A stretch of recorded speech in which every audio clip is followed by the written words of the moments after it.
Okay. There we go. Okay, so just a brief demonstration.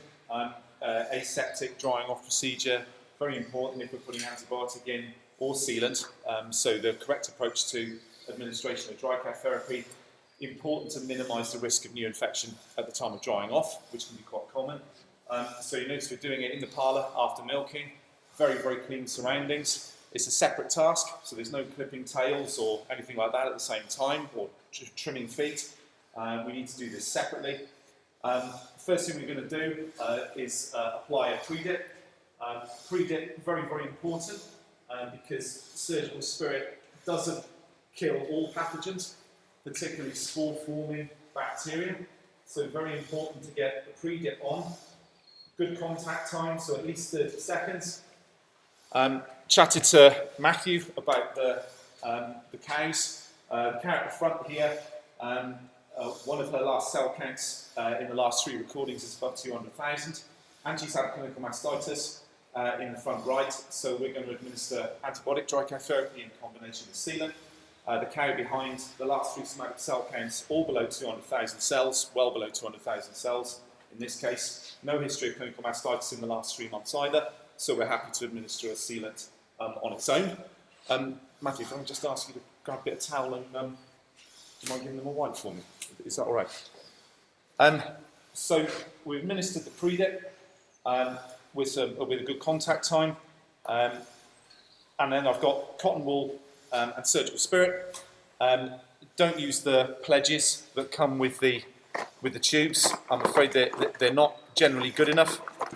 Andrew Bradley, my boss, says use these to clean your glasses so you can see what you're doing, and use cotton wool and surgical spirit to clean the teat.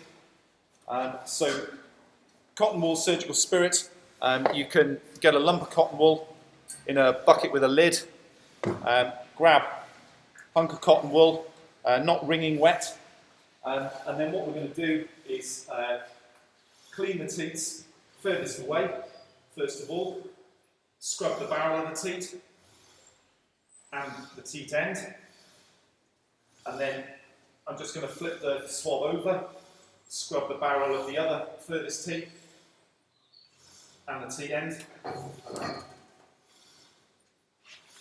discard that, new swab, and then clean the teats closest to us, scrub the barrel of the teat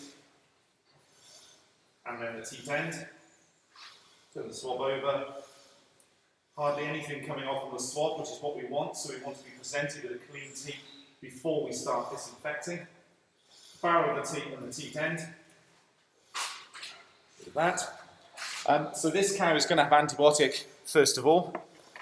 So what we got there? Sorry, Matthew, do you mind just so even when we're infusing antibiotic dry cow, it's really important to have this aseptic approach. We can infect even in the presence of antibiotic. So we're going to use a full insertion technique. We then want to infuse in the reverse order, so having cleaned the furthest teats and then the nearest, we're going to infuse the nearest teats. Obviously not pinching the base of the teat with the antibiotic, giving it a massage. Infuse antibiotic into the other closest teat, not pinching the base, giving it a massage. Repeat for the front too.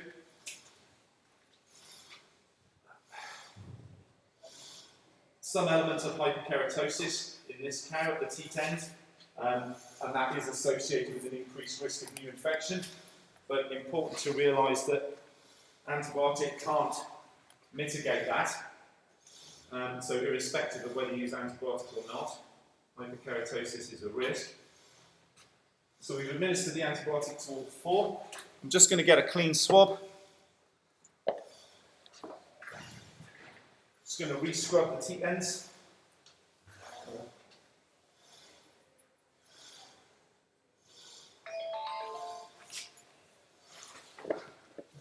And the back. Re-scrub the teat ends. And the back.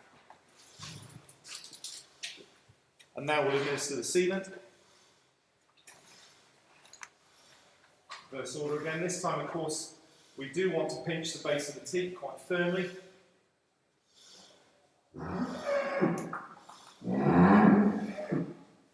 Then let the teat go and leave it alone. The sealant will naturally gravitate back towards the base of the teat system. Pinch the base of the teat quite firmly. There's always a little bit of air in there. Usually it's absolutely fine. If it's heifers, and obviously you can get rid of some of the air first just by plunging on the syringe for a bit. Just do the front ones now. Pinch the base of the teat quite firmly. There we go. And lastly, front left. I always tend to tube in the same order, so you can remember which ones you've done. Obviously, after doing that, we'll then administer a post-it, which we've got here. So the key sort of steps, really, administration of a pre-dip, very important. Cotton wool and surgical spirit, and scrubbing the teat and the teat end. Application of the post-it, but crucially now that this cow is going to be left to stand for 30 minutes in a clean loafing area. Now we'll administer sealant alone with this cow. So similar process. Going to prepare the furthest away teats first. So we'll just go to the front right, teat barrel, teat end, and of course this cow's already been pre-dipped and wiped dry. Have a clean swab actually for that one. Front left now, teat barrel, teat end.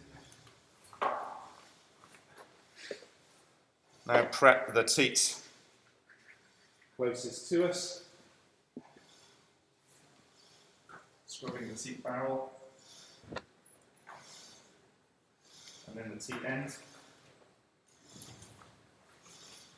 If the teat looks clean enough to put in your mouth, you can begin disinfecting it. So obviously these cows are presenting very, very cleanly to the parlour, which means we can achieve very good cleanliness and really minimise the risk of new infection. Scrubbing the teat barrel and the teat end.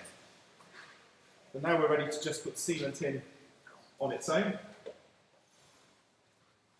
Don't hold the tubes in your mouth. You will run the risk of inoculating some bugs out of your mouth if you do. Tubing in the reverse order, of course pinching the teat now because we're not going to put antibiotic in. So pinching the base of the teat firmly. Full insertion. Let go. No massage. Back left.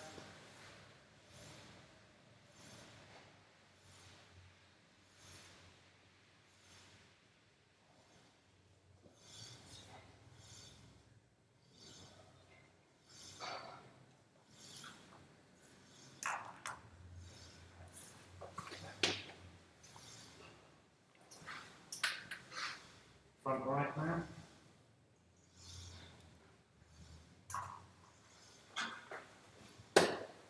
And lastly, front left. As I say, it's a good idea to keep to the same order each time, and then you can remember which ones you've done. And we'll apply the post-it to that cow.